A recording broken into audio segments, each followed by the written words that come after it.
significa o raciocínio dedutivo. Então, quando eu estou trabalhando com esse tipo de raciocínio, significa o quê? Significa que eu tenho um modelo de ação. Eu sei qual é a regra que eu tenho que seguir para resolver um problema. Tá? Dado que eu tenho um modelo de ação, que aqui eu estou definindo numa linguagem de predicados, também não vou entrar nesse mérito, mas podemos discutir depois. Eu estou definindo como essa regra aqui, dado que eu tenho a regra de como eu sei que eu preciso agir, eu vou agora olhar para o mundo, ver o que o mundo me oferece, e se essa oferta de fenômeno, de situação do ambiente ou do mundo, pode fazer com que eu consiga aplicar essa regra. Se eu conseguir aplicar essa regra, eu vou gerar uma conclusão e uma ação nesse mundo. Então, eu estou raciocinando do tipo, por exemplo, do tipo C, então se, por exemplo, se eu tenho uma rota que vai de São Paulo para Sorocaba, e eu tenho uma rota que vai de Sorocaba para Itu, aplicando o meu modelo aqui, que é um modelo que parece uma regra de transitividade, eu tenho uma rota que vai de São Paulo para Itu, passando por Sorocaba. Então eu posso seguir esse caminho e chegar até Itu. Esse é o tipo de raciocínio que nós usamos no nosso dia a dia e que nós costumamos dizer um raciocínio formal, A gente aprendeu a regra e a gente aplica essa regra no nosso dia a dia, dadas as condições que o mundo nos oferece. Esse tipo de raciocínio, de raciocínio dedutivo, ele está ligado à área de sistemas baseados em conhecimento, e esses sistemas baseados em conhecimento, eles basicamente precisam, meu Deus do céu, eles precisam de uma definição, de uma formalização para uma linguagem de representação. Então eu vou representar o mundo em alguma linguagem formal ou semi-formal, e vou representar essas regras, e eu farei toda essa modelagem, eu, ser humano. Então, eu vou traduzir o mundo para essa linguagem, eu vou traduzir as regras do mundo para essa linguagem, e aí eu vou construir um mecanismo que manipula essa linguagem e vou resolver problemas com isso. Eu tenho aqui alguns nomes para a gente ter na cabeça, Então, como é que eu defino essas linguagens para representar o mundo? Por meio de ontologias, por meio de rede semântica, grafos de conhecimento. E como é que eu opero sobre isso? Usando lógica. E quando eu faço uma resolução de problema desse tipo, eu tenho um grande gargalo, que é eu, ser humano, preciso traduzir todo o conhecimento existente sobre um problema para essa linguagem. Então, esse aqui é um exemplo que eu peguei de um artigo científico que fala de um sistema que vai calcular qual é a alimentação parental que vai ser dada para bebês numa UTI, por exemplo. Então, eu não entendo dessa, Eu sou da computação, eu não sei criar eu não tenho esse conhecimento, mas eu sei como que eu passo esse conhecimento ao computador. Então eu preciso de alguém que detenha esse conhecimento para, junto comigo, modelar todas as estruturas formais para resolver esse problema. Então é um exemplo de uma aplicação prática do raciocínio dedutivo. Gargalo, é difícil você representar todo o conhecimento sobre um problema nessas estruturas formais. Extremamente difícil. Imagina se eu quisesse fazer uma super máquina que resolvesse muitos e quaisquer problemas, É o problema da representação do conhecimento, que foi por muitos anos um grande gargalo na IA. Depois, eu preenchi mais uma caixinha e vou para a próxima, que é o raciocínio indutivo. Nesse raciocínio, como funciona? Eu não tenho modelo, eu não tenho a regra, eu não tenho como que resolve o problema, eu não tenho. E eu vou fazer com que o algoritmo crie para mim a regra que resolve o problema. Como o algoritmo vai fazer isso? Ele vai se basear em exemplos. Então eu vou ter uma série de exemplos de problemas resolvidos naquele domínio, E o algoritmo vai iterar sobre esses exemplos para conseguir criar a tal regra. Certo? Então, diferente do raciocínio dedutivo, o dedutivo eu sei a regra. No indutivo, eu não sei a regra. O algoritmo tem que especificar essa regra para mim. E ele vai fazer isso com base em exemplos, com base em experiência. Que hoje, nas aplicações que a gente tem por aí, a gente chama de dados. Ele vai se basear em dados para criar as regras. E aí sim, uma vez que você tem a regra criada, você pode aplicar essa regra e resolver problemas. Tá? Então aqui eu só estou rapidamente falando que eu tenho a experiência. Né? Olha só, para aprovar um empréstimo, eu preciso analisar a documentação. É um parzinho de ação. Né? Então todo mundo que vai fazer um empréstimo, né, vai atuar nessa área, para aprovar, analisa a documentação. Para analisar a documentação, precisa verificar a identidade. Para verificar a identidade, tem que tirar a foto. E isso acontece com muita frequência e se torna experiência. A partir disso, a gente pode induzir um modelo. Tá? E o modelo vai me dizer qual é a regra. Qual é a regra que tem que ser seguida. Bom, esse raciocínio indutivo, ele é a base do que a gente chama de machine learning, ou aprendizado de máquina. Tá? Então, quando alguém pergunta para mim, esse algoritmo de aprendizado de máquina, esse método, esse software, ele é de aprendizado de máquina? Eu digo assim, não sei, vamos ver se ele implementa em suas estruturas o raciocínio indutivo. Se ele implementar, sim, ele é aprendizado de máquina. Se não, não, ele não é aprendizado de máquina. Ele é outra coisa. Pode ser raciocínio dedutivo, pode ser utilização heurística, ou pode ser alguma coisa fora da IA. Tá? E o Tom Mitchell estabeleceu lá em 1997 essa definição de machine learning, aprendizado de máquina, implementado via raciocínio indutivo.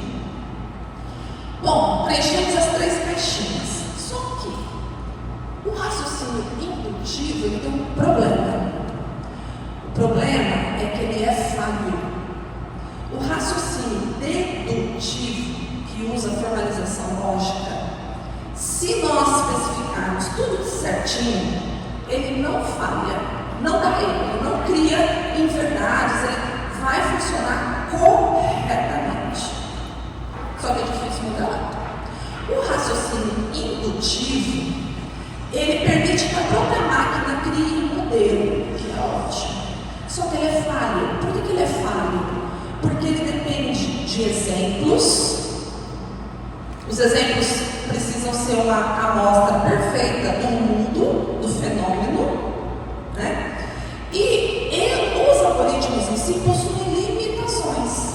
Então nós não temos garantias formais que o raciocínio que ele vai implementar, o modelo que ele vai criar para resolver o problema é correto. Né? E aí a gente chega com uma série de ferramentas da estatística para tentar estimar o quanto a gente pode confiar no aprendizado indutivo. Mas ele é falho por natureza. Não dá para resolver isso. Ele é falho por natureza. Bom, então a gente preencheu as caixinhas e agora eu vou dar um pouquinho mais de atenção ao aprendizado de máquina. Por que eu vou fazer isso? Porque lá na frente nós vamos ver a IA generativa, que é a IA desses modelos que hoje a gente vê implementados em sistemas como o ChatGPT.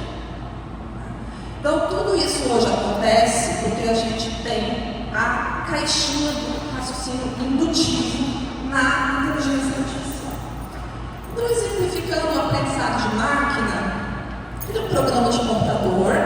Alguns dos exemplos de algoritmos que são muito populares, né? As redes neurais artificiais são algoritmos do aprendizado de máquina que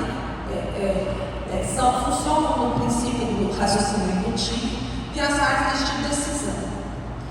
Como que esse algoritmo funciona? Né?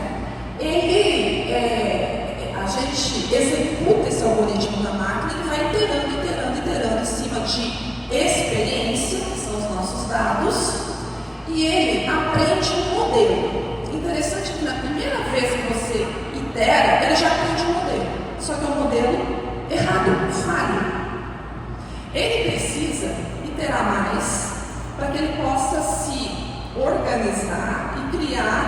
modelo que, a cada vez que ele vai iterando mais, esse modelo vai ficando melhor, vai melhorando a maneira como ele resolve tarefas. Tá? Bom, essa forma de trabalhar, né, do aprendizado de máquina pressupõe então que você tenha amostra sobre como o fenômeno que você quer trabalhar, como ele funcionou até agora. Então você tem amostras de funcionamento históricas e um modelo que vai ficar observando e se autocalibrando para criar uma regra que permite resolver aquele problema daquele fenômeno de acordo com a experiência. Isso é muito importante, gente, de acordo com a experiência. Se a experiência é ruim, o modelo é ruim. Tá? Se a experiência é boa, temos chance de ter um modelo bom. Não temos garantias. E esse algoritmo, essa estratégia de aprendizagem de máquina, ela funciona em dois momentos. Tá? O momento que a gente chama de treinamento ou aprendizado, e o momento que a gente chama de aplicação ou uso, e mais popularmente adotou-se a nomenclatura de inferência. Isso tem um problema, porque as pessoas que estudam lógica questionam a gente usar em aprendizado de máquina essa palavra inferência, mas é um jargão, se tornou um jargão.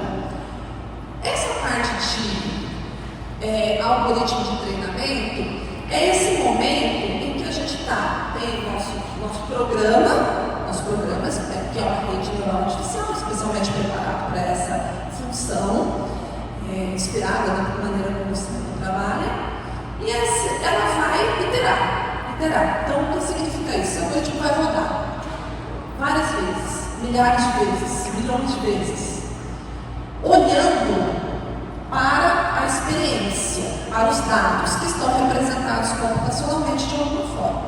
Né? Esse algoritmo vai convergir, quer dizer, ele vai chegar em um estado de estabilidade dos seus parâmetros. Quando ele converge, nós dizemos que ele atingiu a sua capacidade de aprender sobre aquele fenômeno. Ele criou uma regra embutida dentro de suas estruturas também. Se ele convergir para um estado bom, ok. Se ele convergir para um estado ruim, não tem o que fazer. Tá? A gente pode jogar ele fora e começar tudo de novo, para ver se a gente consegue fazer com que ele convirja para um estado melhor, de acordo com uma medida de desempenho. Bom, uma vez que ele aprendeu, agora, da sua maneira mais clássica de trabalhar, aprendeu, fixou o aprendizado dele. Tá? Fixou. E agora a gente vai usá-lo. O que significa usá-lo?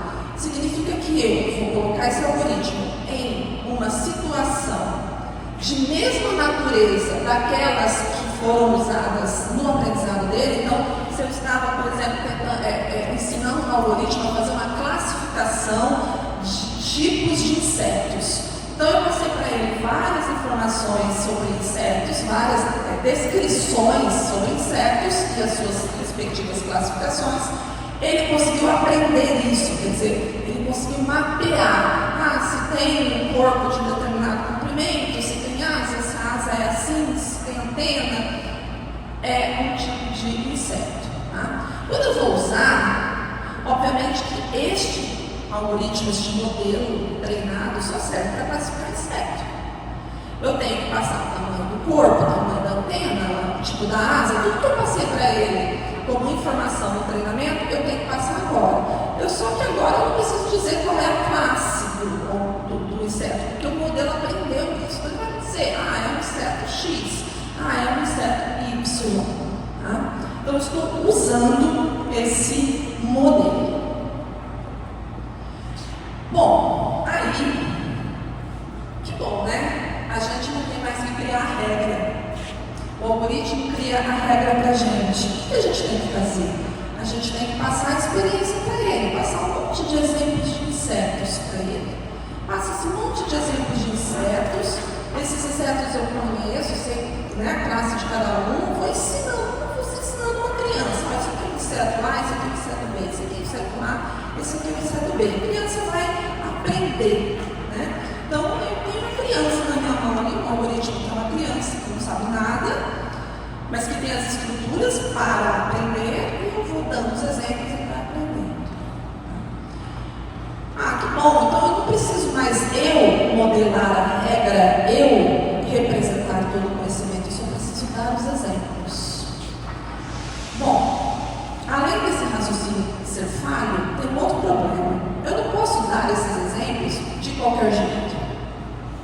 Eu tenho que dar de um jeito que seja razoável para que o aprendizado aconteça. É como dar uma aula. Posso dar uma aula melhor, posso dar uma aula pior, posso dar uma aula com uma metodologia ou outra.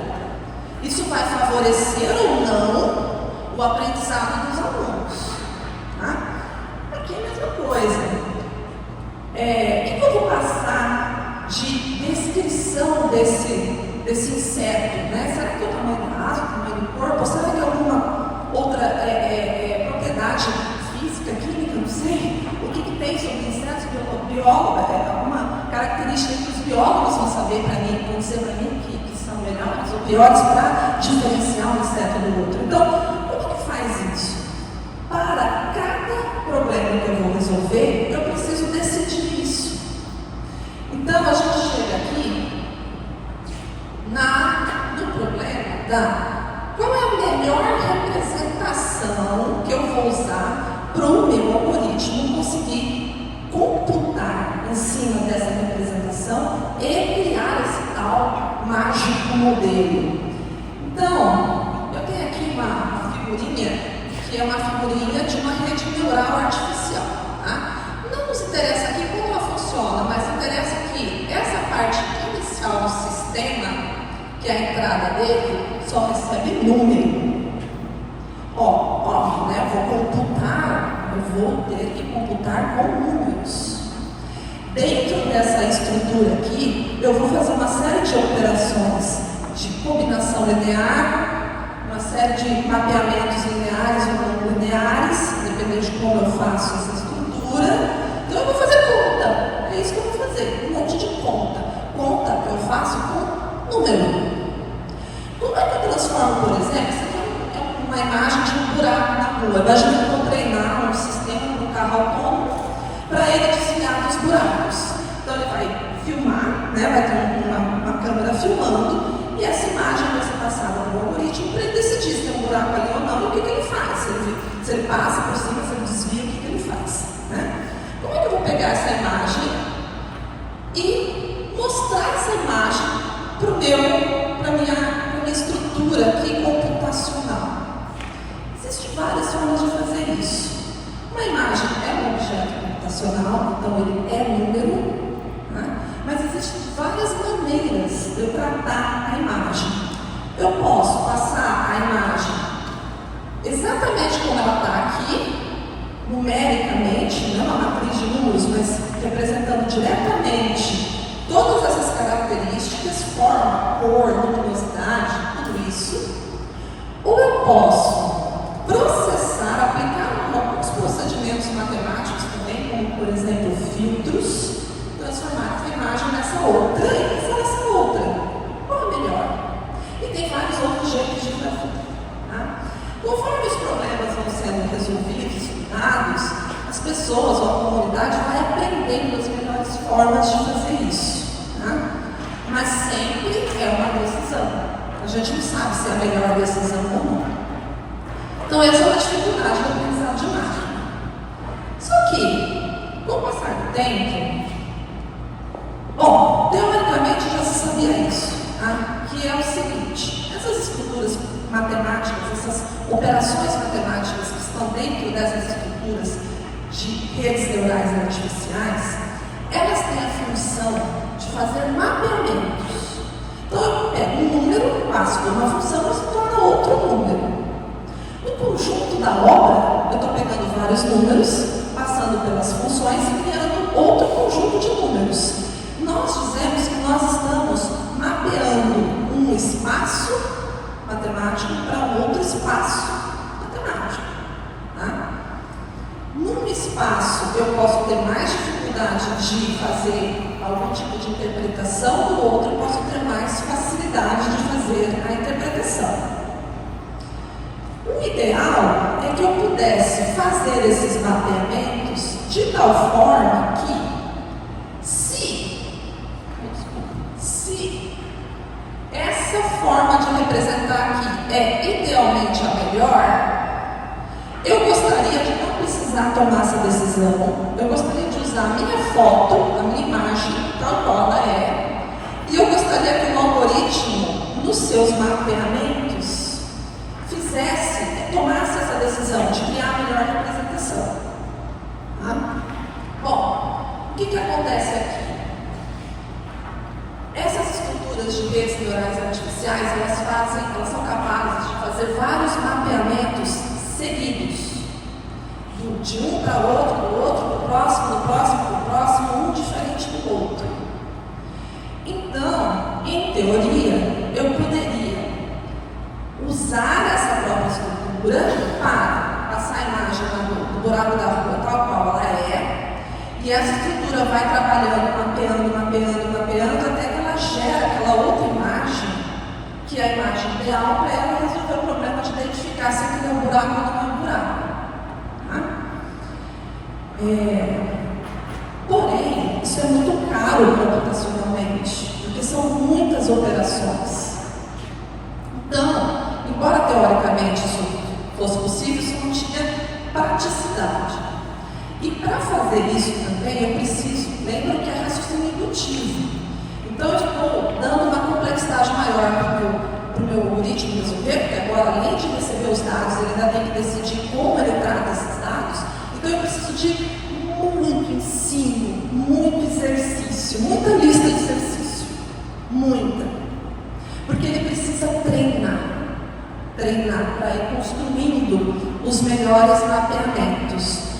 Antigamente, no século passado, a gente tinha teoria, mas a gente não tinha processamento computacional e a gente não tinha a quantidade de dados, de experiências que a gente precisaria para fazer isso. Mas nós evoluímos ou involuímos, cada um pensa como quiser, e hoje a gente tem muito poder computacional e muitos dados por conta da internet, da produção massiva e na globalização no armazenamento desses dados, e a gente tem muito poder computacional. Então, uma estrutura como essa, que vai fazer, entra aqui uma imagem, começa a fazer cálculo, vai fazendo mapeamentos, até que essa imagem aqui, ela vai sendo transformada em características que são as melhores características para que essa estrutura completa diga, essa pessoa aqui é, não sei, fulano de tal, por exemplo. E como a gente faz muitos mapeamentos, e esses mapeamentos vão extraindo características, ou seja, como se estivesse extraindo conceitos sobre aqueles dados, e isso em sequência hierárquica, porque eu faço mapeamento de A para B, aí de B para C, aí de C para D, isso vai formando uma hierarquia de conceitos. Quando a gente tem hierarquia de conceitos, a gente tem um aprendizado profundo. Então aí a gente entra na seara do Deep Learning, que é o aprendizado profundo. Então o aprendizado anterior, que nós não tínhamos tantos mapeamentos, a gente chama de aprendizado tradicional ou aprendizado raso, shell. E agora a gente tem o aprendizado profundo. Tá? E aí o que é o aprendizado profundo? Aí existe essa definição, e essa definição está baseada na capacidade de representar o mundo e de representar o mundo via hierarquia de conceitos. Muitas hierarquias de conceitos. Alguns de vocês que eventualmente já estejam trabalhando na área de aprendizado de máquina, estejam trabalhando com aprendizado profundo, vão ouvir assim: aprendizado profundo é uma rede neural artificial de muitas camadas. É verdade. O que é uma camada? Cada mapeamento é feito em uma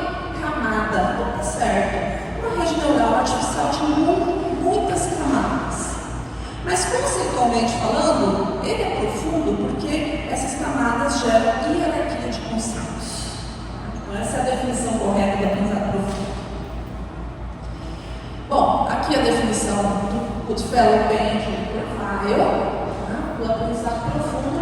Vou deixar para vocês, né, por escrito, mas reflete um pouco disso que eu falei. E aqui a gente tem uma outra organização da inteligência artificial, né, que é uma organização em que nós temos aqui na frente os sistemas baseados em conhecimento, temos o aprendizado de máquina clássico e depois o aprendizado que aprende a representar, que é o aprendizado profundo. Essa é uma outra forma de olhar para a inteligência artificial.